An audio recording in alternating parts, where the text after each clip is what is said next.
আসসালামু আলাইকুম। আশা করছি আপনারা সবাই ভালো আছেন। তো গত কিছুদিন যাবৎ আমি একটু পাইথন নিয়ে কাজ করার চেষ্টা করছিলাম। তো এখানে আমাকে একটা কাজ দেওয়া হয়েছিল বা একটা এক্সারসাইজ দেওয়া হয়েছিল যে একটা ক্যালকুলেটর তৈরি করবেন, যেখানে আসলে এই যে কমন যে বিষয়গুলো প্লাস মাইনাস এই তো গুণ ভাগ এগুলো করা যায়। তো আমি সবাই আসলে আমাদের যারা গ্রুপের মেম্বার আছে বা আমাদের যারা সহপাঠীরা আছে তারা আসলে সবাই একটা কমন ক্যালকুলেটর বানিয়ে ওখানে আর কি দিয়েছে। সেটা হচ্ছে সবার আসলে একই কনসেপ্ট বা একই চিন্তাধারা যে যেমন কমন ক্যালকুলেটর হয় আর কি। অ্যাডিশন থাকবে, তারপরে সাবট্রাকশন থাকবে, তারপর এক্সপোনেনশিয়াল, মাল্টিপ্লিকেশন, ডিভাইডেড, তারপরে মডুলাস, এই তো ইটিসি। তো আমি ভাবলাম যে সবাই তো একই রকম চিন্তা ভাবনা করছে, আমি একটু কি, যদিও বা আমাকে বকা দিবে, তবুও চিন্তা ভাবনা করলাম যে একটু অন্যভাবে চিন্তা করি। তো ভাবলাম যে ইউজারকে আসলে কিভাবে মানে আম, আরেকটু হেল্প করা যায় বা আরেকটু এমন কিছু দেওয়া যায় যেটাতে ইউজার আরেকটু সহজভাবে বিষয়টা নিবে। যেমন আমি ভাবলাম যে আমরা কি করি সাধারণত ক্যালকুলেটরে, আমরা সাধারণত ক্যালকুলেটর যখন ইউজ করি তখন কি করি, ধরেন আমার 10 + 20 যোগ করার দরকার, তাহলে আমি কি করি, একবার 10, তারপরে অ্যাডিশন, তারপরে আমার 20, এই তো দিয়ে তারপর এন্টার দিই, তাহলে আমাদের 30 আউটপুট দেয়। তাই আমি ভাবলাম যে এমন তো হতে পারে যে আমরা একটা ইউজার আছে, সে শুধু যোগই করতে চাচ্ছে এই মুহূর্তে বা শুধু বিয়োগই করতে চাচ্ছে এই মুহূর্তে, তো কেন নয় একটা ক্যালকুলেটরের ভিতরে একটা এমন একটা সিস্টেম তৈরি করবে, একটা বাটন তৈরি করে দিতে, যেখানে ক্লিক করার সাথে সাথে সে একটা নোটিফিকেশন পাবে যে আপনি এখন কি নিয়ে কাজ করতে চাচ্ছেন। মানে যে অপারেটর সে সিলেক্ট করে দিবে, শুধু সেই অপারেটরই মানে শুধু সেই অপারেটরটাই কাজ করবে, অন্য কোনো অপারেটর তখন কাজ করবে না।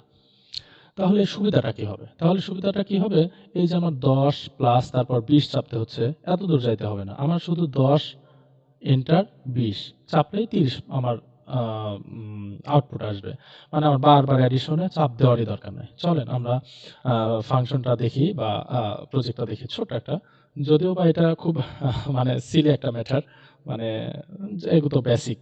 সো তারপর আমার মনে হচ্ছিল যে একটু শেয়ার করা দরকার, বা শেয়ার করার মূল কারণ হচ্ছে যেন ফিউচারে আমি যদি ভিডিওটা আমি আবার যদি দেখি, তাহলে আমার নিজের আবার মনে পড়বে এবং এটা নিয়ে আমি আমার ক্যারিয়ারে গ্রোথ করতে পারবো। সো চলেন শুরু করি, প্রোগ্রামটা দেখি। তো এটা হচ্ছে আমার প্রোগ্রাম। এখানে আমি তৈরি করছি বিষয়টা যে আমি অবশ্য ২টা অপারেটর নিয়ে কাজ করছি। আর সময় ছিল না, জন্য মানে অন্যান্য অপারেটর নিয়ে কাজ করা হয় নাই। আমি ইনশাআল্লাহ করব। তো এখানে অপারেটর আসলে ২টা অপারেটর নিয়ে কাজ করছি। একটা হচ্ছে অ্যাডিশন, একটা হচ্ছে সাবট্রাকশন। তো এখানে কি বলছি? আমি একটু রান করে দেখাই, হ্যাঁ? তো পাইথনটা রান করি। এখানে রান করলাম। এখানে আমার আসছে কি, calculate your number, choose any operator. মানে আপনি যে কোনো অপারেটর চুজ করতে পারেন, প্লাস অথবা মাইনাস। যেহেতু আমি ২টা নিয়ে কাজ করছি, তো আমরা প্লাসটা নিয়ে আগে কাজ করি। Plus, enter. You choose plus operator. আমি এখানে একটা নোটিফিকেশন দেওয়ার চেষ্টা করছি যে ইউজার যাতে জানতে পারে যে আসলে সে কোন অপারেটরটা চুজ করছে এবং এখন তার মানে কোনটা কাজ হবে। তো এখানে ইন্টারভিউ অ্যাডিশন নাম্বার, ওকে, তাহলে আমি অ্যাডিশন নাম্বার 10, এন্টার, তাহলে 10 ছিল। এখন আমার প্লাস কি দিব আমি, আমার 30 যোগ করা দরকার না, তাহলে আমি 20, এন্টার, তাহলে দেখ 30 হয়ে গেল। ওকে, এখন এই যে এখানে 30 এর পরে পয়েন্ট 0 আছে। এখন আপনি চাইলে এখানে আরেকটা প্লাস পয়েন্ট হচ্ছে আপনি ফ্লোটিং নাম্বার বা দশমিকের উপরে যেগুলো মানে দশমিকের মাধ্যমে যেগুলো আমরা আউটপুট পাই। যেমন ধরেন আমি চাচ্ছি এই 30 এর সাথে 10.5 যোগ হোক। এই চাইলে পরে আপনি ফ্লোটিং নাম্বারও এড করতে পারেন। ঠিক আছে? ওকে।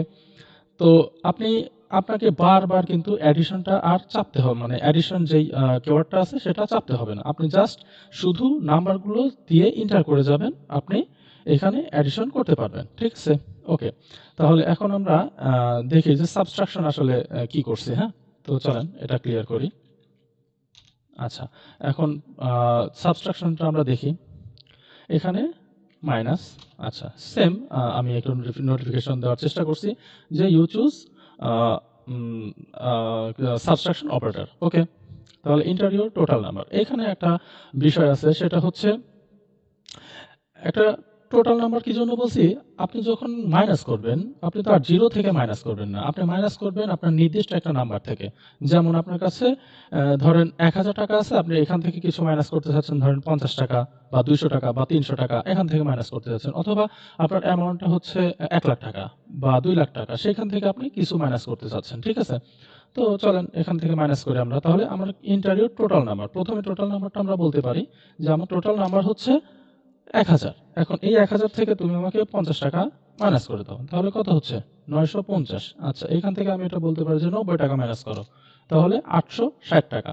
এখন আপনি এখান থেকে ফ্লোটিং নাম্বারও কিন্তু মাইনাস করতে পারেন। তারপরে আসেন যে এরপর আমি ৪০ টাকা মাইনাস করতে যাচ্ছি। এইভাবে আপনি যতই দেন না কেন সে মাইনাস করে দিবে। ঠিক আছে? তাহলে আপনাকে বারবার কিন্তু অ্যাডিশন এবং সাবট্রাকশন এই ২ টা কিওয়ার্ড বারবার চাপতে হচ্ছে না। ঠিক আছে? তো আমরা আসলে সবসময় যারা প্রোগ্রামার বা প্রোগ্রামার হওয়ার চেষ্টা করছি, আমি নিজেও প্রোগ্রামার হওয়ার চেষ্টা করি ভাই। আমি আসলে বড় মাপের কিছু না। তো আ তারা সবসময় চেষ্টা করে আসলে ইউজার কি চায়।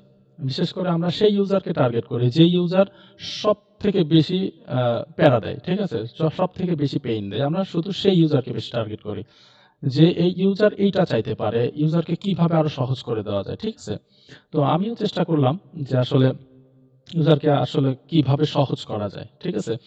সেই চিন্তা থেকেই আমি আমার এই ছোট একটা প্রোগ্রাম রান করছি। তো যদি ভালো লাগে অবশ্যই লাইক, কমেন্ট করবেন।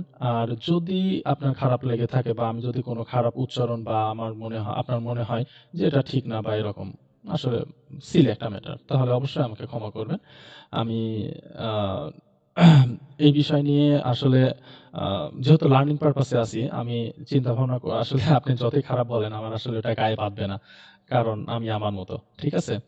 আ আপনি আমাকে যতই ডিমোটিভেট করার চেষ্টা করেন, আসলে দিন শেষে তো আমারই সবকিছু। তো আমি কখনো ডিমোটিভেট আসলে এটা হয় না। ঠিক আছে? যদি খারাপ লাগে তাহলে অবশ্যই মাফ করবেন। ঠিক আছে? তো আজকে এই পর্যন্তই। আ নেক্সট কোনো ভিডিওতে নতুন কোনো কিছু শেখা নিয়ে আসলে আসবো। ততক্ষণ ভালো থাকবেন, সুস্থ থাকবেন। আল্লাহ হাফেজ।